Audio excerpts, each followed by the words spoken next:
दुपारच्या बातम्यांमध्ये सगळ्यांचं स्वागत। नमस्कार, मी अमित गद्रे। न्यूज 18 लोकमतच्या बातमीची मुख्यमंत्री फडणवीसांनी गंभीर दखल घेतलेली आहे। डोंबिवली प्रकरणात बिल्डरवरती कठोर कारवाई करण्याचं आश्वासन मुख्यमंत्र्यांनी दिलंय।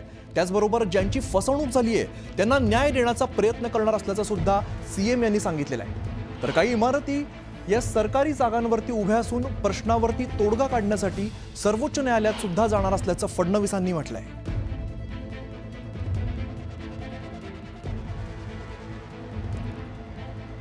खरं तर 24 तासापेक्षा कमी अवधी उरलेला आहे आणि या इमारतींवरती तोडक कारवाई केली जाणार आहे। अनेक कुटुंब जी आहेत ती रस्त्यावरती येणार, त्यामुळे या संदर्भात काय कारवाई होणार, कशा पद्धतीने यातून मार्ग निघणार हे पाहणं अत्यंत महत्त्वाचं आहे। डोंबिवली प्रकरणात बिल्डरवरती कठोर कारवाई करण्याचं आश्वासन यावेळेला मुख्यमंत्र्यांनी दिलेलं आहे। त्याचबरोबर ज्यांची फसवणूक झाली आहे त्यांना न्याय देण्याचा प्रयत्न करणार असल्याचं सुद्धा मुख्यमंत्र्यांनी स्पष्ट केलेलं आहे।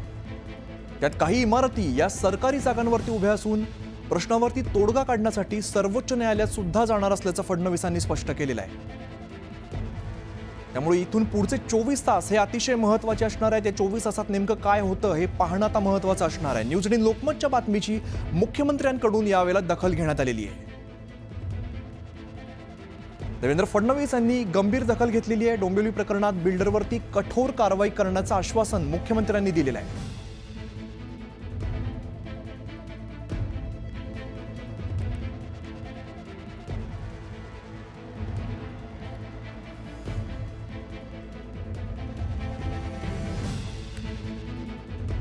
तर डोंबिवली अनधिकृत बांधकाम प्रकरणी खासदार श्रीकांत शिंदे यांनी प्रतिक्रिया दिलेली आहे।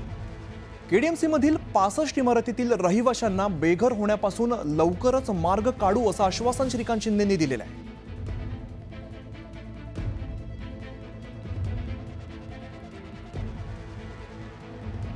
आपण बघतोय डोंबिवली अनधिकृत बांधकाम प्रकरणी आता खासदार श्रीकांत शिंदे यांनी सुद्धा प्रतिक्रिया दिलेली आहे।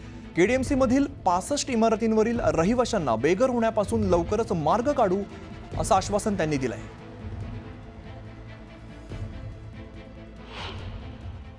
असं त्या संदर्भात मी स्वतः बैठक घेतो आहे।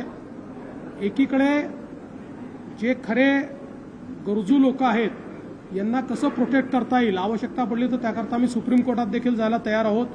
सन्मान्य आमचे जे तिथले आमदार आहेत त्यांनी, आमचे जे आता प्रदेशाचे अध्यक्ष देखील आहेत रवींद्र चव्हाण, यांनी मला ती पूर्ण घटना लक्षात आणून दिलेली आहे। आणि या संदर्भात पोलिसांनाही मी सांगितलेलं आहे की ज्या बिल्डरने हा खोटेपणा केलेला आहे त्यांच्यावर कारवाई करा।